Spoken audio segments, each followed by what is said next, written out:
Muncul Majelis Ulama Nusantara, dukung PSN PIK 2, sebut membiarkan tanah terbengkalai itu dosa. Strategis nasional, proyek strategis nasional itu pemerintah pusat, ini urusan pemerintah pusat. Sebagai ulama kita harus mendukung program pemerintah, bukan beroposisi. Oposisi tugasnya masyarakat sipil, NGO. Ulama itu tugasnya adalah mendukung kebijakan pemerintah yang tentu memberikan maslahat. Pemerintah dipilih untuk memberikan maslahat. Pemerintah dikontrol oleh wakil rakyat.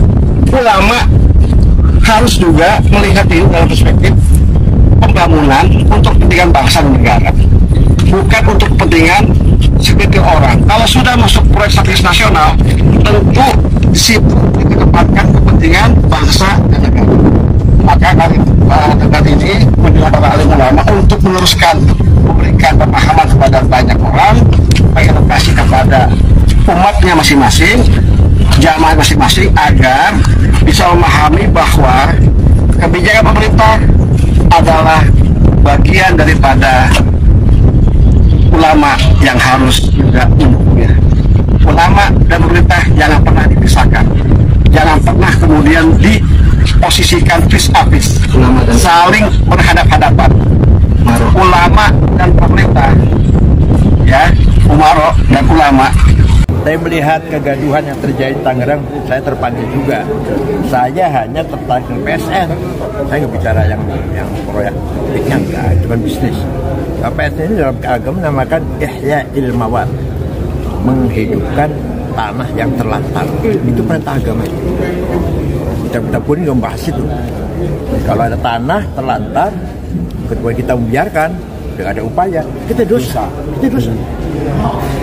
Dan kita begitu. Ya, kalau ada kesempatan, kenapa kita nggak dukung? Kalau kita nggak bersyukur malah. Adapun ada hal-hal yang ya sifatnya sesuatu yang harus diselesaikan dengan baik-baik. Bro, hari ini saya diminta untuk komentari bagaimana Kiai Aqil Sirot bersikap seolah-olah dan memang mendukung PIK 2, proyek oligarki yang mana pada kesempatan ini Indonesia negeri kita sedang kritis di dalam pangkuan dan pelukan oligarki. Malah Kiai Aqil Sirot mendukung, Masya Allah. Tahu sendiri kan dari dulu beliau ketua PBNU yang tidak ada habisnya kontroversi, dan ketika kita pahamkan, kita luruskan pandangan-pandangan liberalnya, kita malah dituding menghancurkan NU, menyusup di NU dan menyerang kiai-kiai NU kayak bla bla. Anda lihat hari ini faktanya, aslinya sikapnya beliau seperti apa. Tapi sekali lagi saya tidak akan membahas pembelaan Kiai Aqil Sirot membawa kitab dengan istilah-istilah fikih dan kemudian mengangkat di hukum fikih, ihyaul mawat, wajib, sunnah dan apapun yang dia angkat. Saya tidak akan bercerita itu. Saya akan bercerita singkat tentang adanya kejadian pada waktu dulu ada seorang kaya raya, anggaplah mereka punya kuasa di negeri tersebut. Pada suatu ketika anjing kesayangannya yang sangat disayang itu mati, dan bagaimana sikapnya orang kaya tersebut datang kepada seorang kiai supaya kiai tersebut mensalati anjingnya. Nah, sontak saja kiai tersebut nggak mau. Bagaimana mungkin? Di dalam syariat mensalati jenazah itu hanya untuk manusia, tidak untuk anjing, dan itu tidak boleh, tidak ada tuntunannya, haram, nggak mau. Akhirnya apa? Si oligarki atau orang kaya tersebut menyampaikan kepada kiai tersebut, saya punya kekayaan darat dan laut, lautnya pun sudah dikapling-kapling. Kalau misalkan panjenengan mau mensolati anjing saya kasih beberapa petak, beberapa kapling laut kepada Anda, dan Anda saya kasih proyek reklamasi dan separuh istana saya. Masya Allah. Akhirnya apa? Kiai tersebut mengatakan, izinkan saya istikharah dan saya akan mempelajarinya lagi dan akan bermusyawarah dengan ulama-ulama yang lain di negeri ini. Lalu kiai ini mengumpulkan ulama-ulama di negeri tersebut, dan mereka semuanya sepakat bahwasanya mensalati anjing apapun bayarnya itu hukumnya haram, tidak bisa ditawar, tidak boleh dan berdosa. Akhirnya datang lagi si kaya tersebut dan menawarkan separuh negeri itu untuk diberikan ke kiai tersebut. Maka dengan sigap kiai tersebut minta waktu lagi. Baik, saya akan mempelajari satu kitab yang luar biasa. Setelah itu dia buka kitab-kitabnya. Dan apa yang terjadi? Kiai tersebut kemudian memanggil para ulama-ulama dan menyampaikan fatwa. Sekarang begini, saya telah menemukan satu dalil dan hujjah bahwasanya ternyata setelah dipelajari, anjing yang mati itu yang akan kita silati itu ternyata masih anak keturunannya anjingnya Ashabul Kahfi dan sah untuk kita salati. Maka seketika itu mereka semuanya patuh kepada ulama yang paling alim tersebut dengan dibayar separuh dunia harta kekayaan.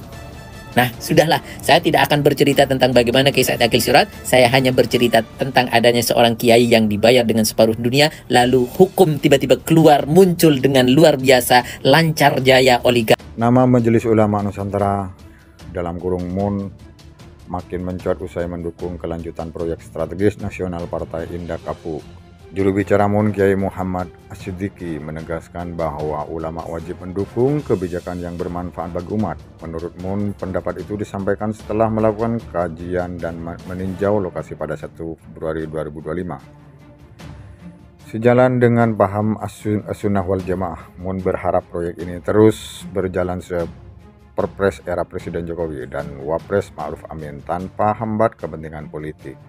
Mereka menilai PSN PIK 2 bermanfaat dan bukan mudarat, sebagaimana disampaikan oleh Kiai Said Agil Siraj yang mengingatkan bahwa membiarkan tanah terbengkalai adalah dosa.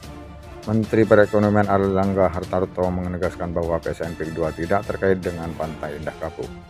Proyek seluas 1.754 hektar di lahan milik Kementerian Kehutanan ini mencakup pembangunan wisata mangrove dari salah satu menjadi 14 hektar serta fasilitas ekowisata termasuk masjid 4,5 hektar tanpa pembangunan rumah komersial.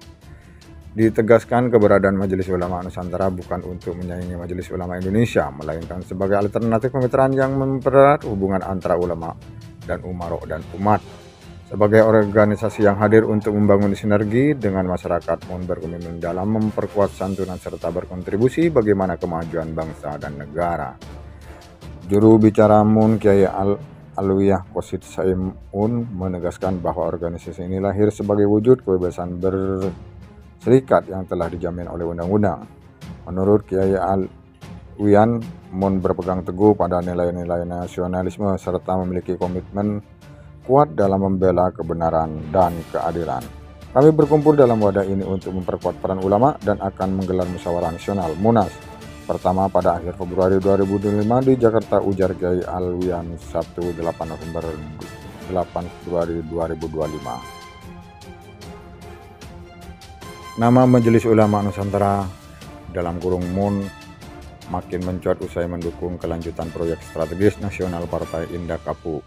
Juru bicara MUN Kiai Muhammad As-Siddiqi menegaskan bahwa ulama wajib mendukung kebijakan yang bermanfaat bagi umat. Menurut MUN, pendapat itu disampaikan setelah melakukan kajian dan meninjau lokasi pada 1 Februari 2025. Sejalan dengan paham As-Sunnah wal Jamaah, MUN berharap proyek ini terus berjalan seperpres era Presiden Jokowi dan Wapres Ma'ruf Amin tanpa hambat kepentingan politik.